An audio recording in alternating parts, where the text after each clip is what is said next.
موازنات انفجارية ومشاريع متلكئة، ومواطن يتساءل: هل ستبقى بابل رهينة الإهمال أم أن هناك من يستطيع إنقاذها؟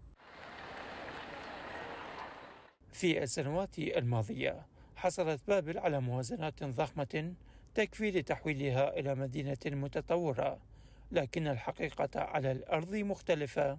المشاريع تتأخر في الإنجاز، والخدمات غائبة، والمواطن لا يرى شيئا على أرض الواقع.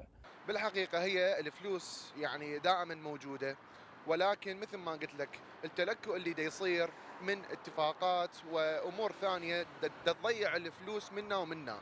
ف... فاحنا اللي نتمناه صراحه انه من يجينا مسؤول او محافظ يلزم مشروع معين يلتزم به للاخير، ونشوف انجاز ملموس على مستوى المحافظه. حتى لو نجي بطريقه تتابعيه راح تلقاها كل فتره. لو خلص مشروع منا الاربع خمس سنوات المحافظه مشاريع اصلا بعد ما تحتاج اي شيء، والمحافظه كلش نهضت. أعضاء من حكومة بابل المحلية لم ينفوا وجود تقصير مستمر في مشاريع المحافظة منذ أكثر من 20 عاما، مشيرين إلى وجود جهود مكثفة لتحسين الخدمات المقدمة للمواطنين. احنا على مدار ال20 سنة المضت بابل هي كانت أسيرة الفساد والخراب.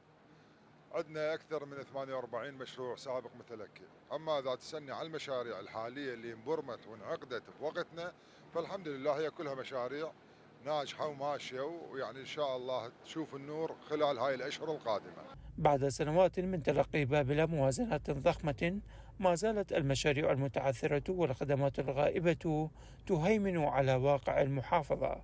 ومع تصاعد الغضب الشعبي يطالب المواطنون بمحاسبة المقصرين واتخاذ إجراءات عاجلة لتطوير المحافظة. بين الوعود الحكومية والمطالب الشعبية يبقى السؤال: هل ستظل بابل رهينة الإهمال أم أن هناك من يمتلك الجرأة لإنقاذها قبل فوات الأوان؟ من بابل، حسين العوادي، عراق الحدث.